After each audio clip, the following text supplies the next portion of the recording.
Assalamualaikum warahmatullahi wabarakatuh. Apa khabar anda semua? Saya yakin anda sudah melihat video yang pertama, iaitu berkaitan dengan mengambil wuduk ketika dalam keadaan darurat ataupun dalam keadaan sakit.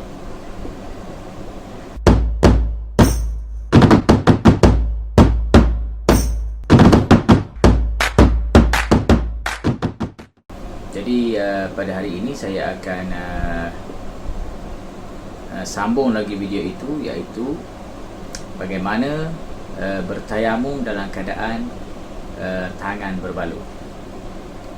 Dan selepas ini, sekiranya diizinkan oleh Allah SWT, saya akan sambung lagi, iaitu dengan cara-cara solat dalam keadaan sakit ataupun dalam keadaan ketika. Macam mana cara kita nak solat. Jadi untuk itu saya sambung lagi video yang dibincangkan oleh atau yang diajarkan oleh Ustaz Tuan Haji Syukri bin Ali. Mari kita tengok. Dalam keadaan begini kita perlukan rukhsah. Dalam mazhab Syafi'i ada 3 pendapat. Bukan mazhab lain, di mazhab Syafi'i kita sendiri yang kita ajar di dalam kursus haji yang belum. Pendapat yang pertama, batal mutlaqan. Mana bersentuh batal. Sentuh batal kecuali mahram. Yang kedua, yang menyentuh batal, yang disentuh tak batal. Yang sengaja batal, yang tak sengaja tak batal. Kemudian pendapat yang ketiga, ini boleh kita guna dalam kes ini, iaitu bersentuh tanpa syahwat. Apa makna tanpa syahwat? Taramari lah, taramari. Sentuh dalam keadaan sakit begini, kadang-kadang taramari lah. Dia gosok kita, misalnya kata dah, dia sembuh air untuk wuduk ataupun dia tayamum kita. Dia kalau taramari, kalau batal. Ada mari kalau memang batal. Jadi kita boleh gunakan tanpa syahwat, dia tidak membatalkan air semayang di antara kita. Dan boleh kita gunakan sebagai rukhsah dalam keadaan begini. Terpaksa dah orang ni daripada Messi yang bukan mahram kita, staff nurse yang bukan mahram kita, baik isteri kita yang buat, dia boleh restu kita dan sebagainya. Tapi jangan mari lah, jangan ada mari. Masuk kan. Contohnya saya nak ambil Ismail tu, memang ni isteri saya jaga saya. Kalau ni nak gosok-gosok tak boleh. Mesti kata dia sembuh ni lah. Dengan air yang mengalir. Dia sapu. Ada mari tak nak mari? Tak nak mari. Tak nak mari tak dapat tahu. Mari aja tadilah. Ni dalam keadaan kita ambil sembahyang. Dalam keadaan tayamum kita ikut. Cuba tepuk. Tepuk pada dinding, tepuk pada tilam, tepuk. Saja ke tayamum. Tayamum. Dan kita nak tayamum tak boleh. Ni saya boleh lah, walaupun tangan ni dah boleh berfungsi, tangan ni boleh. Dah boleh lah gini. Tapi kalau orang dua-dua tangan dah boleh guna macam kata. Pasal lah. Jadi jadikan bersentuh laki-laki dengan perempuan tanpa syahwat ini sebagai rukhsah kepada kita. Tangan begini. Sapat pergelangan tangan saja. Nampak? Apa pergelangan tangan saja? Ya buat ngah lagi. Okey. Jadi ini salah satu dari rukhsah. Ada sebab lah kita nak tinggal sebagai. Tak ada sebab. Semuanya ada dalam kitab belaka. Semuanya ada dalam kitab. Jadi masalah kita, masyarakat kita tidak memahami akan apa yang ada dalam kitab ni, rukhsah dalam keadaan begini, rukhsah untuk kita melaksanakan ibadah. Ini baru cerita bab suci. Ada satu lagi ada dalam buku ni, iaitu buku Asas-Asas Fardhu Ain. Maknanya dalam kitab ni je sebenarnya, Asas-Asas Fardhu Ain yang ditulis oleh Ustaz Sulaiman Dut. Apa dia? Kemudian. Baik. Isu yang terakhir yang boleh kita gunakan dalam keadaan begini.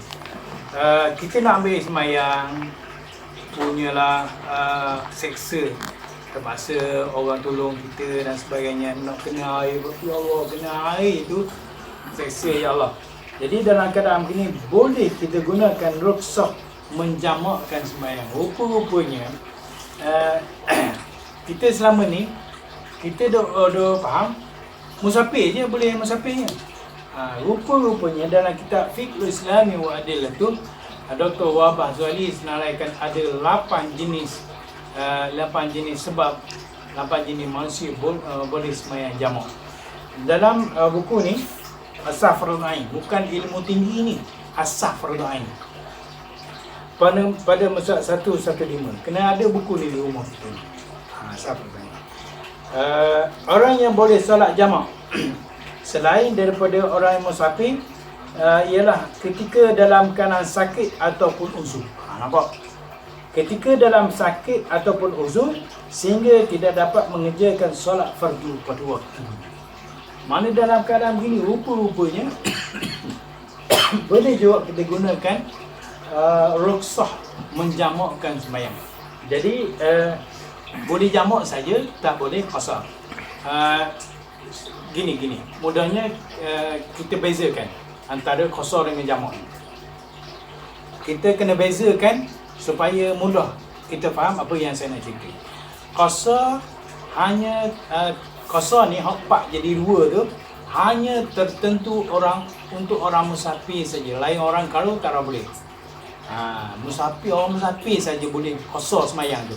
Adapun orang sakit ke, orang dalam keadaan suasana yang kritikal, dalam keadaan tugas yang kritikal, boleh tak dia menjamakkan sembahyang? Boleh dia menjamakkan sembahyang. Yang kedua tadi, yang pertama sakit, yang kedua jamak kerana hajat. Kerana menurut Imam Nawawi juga dalam Syarah Sahih Muslim, segolongan imam membolehkan jamak ketika berada dalam keadaan hadar, yakni tidak musafir kerana hajat, ada hajat. Saya doktor yang buat operation start 12.30 sampai 5 petang. So dia boleh jamak. Atas rasa apa? Atas rasa hajat. Asalkan tidak dijadikan adat kebiasaan. Dan dia buat hari-hari baru bangsa ni, mari kita semayang asal. Kau semayang dah? Semayang bila dia baru bangsa ni, aku jamak dah semayang. Tak boleh. Hari-hari tak boleh lah.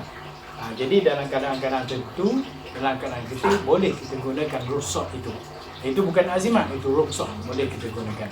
Jadi dalam keadaan ini saya baru ni punya seksa pergerakan saya dalam keadaan sakit lagi, berdenyuknya.